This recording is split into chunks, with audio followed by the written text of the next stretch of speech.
जन्म से अंधे हैं, कोई डिग्री तो नहीं है। जब इनके समुदाय के लोग वहाँ बैठते तो सब अपनी अपनी डिग्री बताते हैं, अपनी डिग्री पूछते और एक दूसरे से चर्चा करते हैं। तो सूरदास जी कहते, भैया हमारे पास डिग्री तो कोई नहीं, लेकिन डगर जरूर है। कौन सी? सिर्फ एक ही डगर कि इन आंखों से ना दिखे, लेकिन हृदय रूपी आंखों से हम सदैव परमात्मा का दर्शन किया करते हैं। ये हमारी एक डगर है, आए वहीं से, जाना हमें वही है।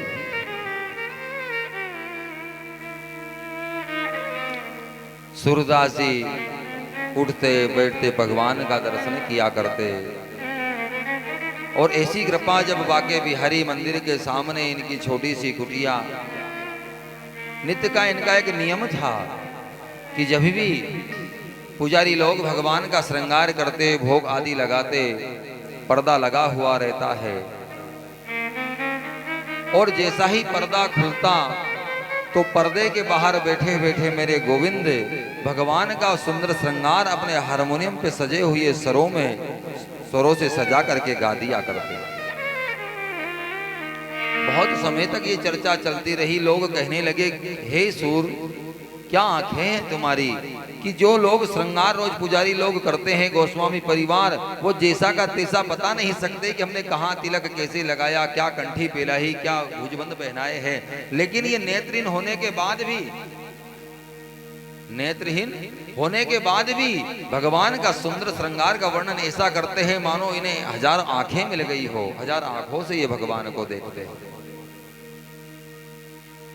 तो कई लोगों ने तो सूरदास जी का भी परिहास किया है, और हमेशा संतों पर तो उंगली उठाई ही गई भैया। पापियों पर किसी की नजर नहीं जाती। जो सत्कर्म करता है, सतमार्ग पर चलता है, उससे कोई छोटी सी त्रुटि भी हो जाए तो संसार उसे बहुत बड़ा बना देता है।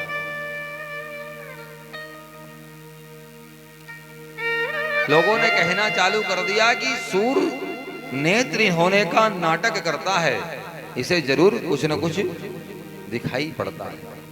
भला अगर कोई देखे इतना सुंदर श्रृंगार कोई कर बता सकता है क्या? तो एक बार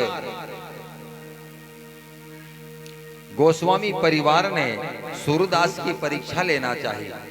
कैसे परीक्षा लेते हैं? बोले, आज ऐसा किया जाए, रोज तो हम रोज पुष्पों का श्रृंगार करते हैं। जब भी आप बाके बिहारी पुष्प बंगला जाओगे वृंदावन में, आज भी वहां ठाकुर जी को जो हम वस्त्र पहनते हैं ना, इन धागों के कपड़े नहीं पहनाए जाते। आज भी वहां ठाकुर जी को पूरा श्रृंगार पुष्प का ही बनाया जाता है। सारे वस्त्र ही भगवान को पुष्प के पहनाए जाते हैं। तो किसी ने यूं कहा कि भैया हो सकता है इनका नासिका का स्वर बहुत अच्छा है, तो ये सुगंध पहचानने में समर्थ रखते हो, इसलिए ये श्रृंगार ज्यों का त्यों बता दिया करते हैं। तो आज ऐसा किया जाए कि ठाकुर का श्रृंगार ही ना करें, तो सूर्य की परीक्षा हो जाएगी कि आज जब हम श्रृंगार करेंगे नहीं तो कैसे अवलोकन करेगा। तभी जाकर के आज गोस्वामी परिवार भगवान का सुंदर श्रृंगार करते हैं। मंगल आरती पर्दे के अंदर से करते हैं, और आरती करने के उपरांत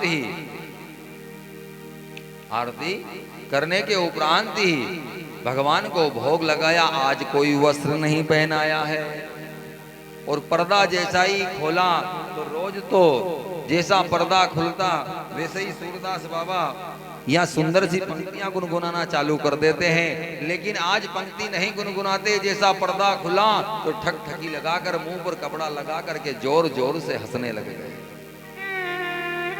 गोस्वामी परिवार ने कहा, अरे सूर अब गाओ ना। अरे गाओ गाओ, क्या श्रृंगार है? रोज भी तो गाया करते थे, आज गा करके बताओ। आज बताओ कैसा है प्रभु का श्रृंगार, क्या पहना है? क्यों हंस रहे हैं सूरदास? कहते हैं भैया वो भी गाएंगे। तभी जाकर के सूरदास जी ने सुंदर से सरों पर अपने हाथों को रखा है, और क्या पंक्तियां सजाई है। प्रभु का आज रूप देखा मैंने। कैसा देखा? प्रभु का रूप देखा मैंने, आज बिल्कुल नंगा। माथे पर केसरिया तिलक और मुक्तन की माल देख कर रूप मेरा हो गया चंगम चंगा। कृपा की आपने प्रभु वस्त्रों में देखा नित आपको, लेकिन आज मैंने देखा आपको बिल्कुल नंगम नंगा। भगवान ने कोई वस्त्र नहीं पहना है, तो आज सुंदर पंक्तियां जब सजाई और कहा कि प्रभु आज कृपा आपने की, जो आज अपना सर्वांग रूप दिखा दिया। नित्य तो मुखड़ा ही दिखाया करते थे, इस सूर पर आपने ऐसी कृपा की। सारे गोस्वामी परिवार की आवाज बंद हो जाती और कहने लगे, सूर अगर भगवान आंखें दे तो तुम्हारी आंखें जैसी कि हम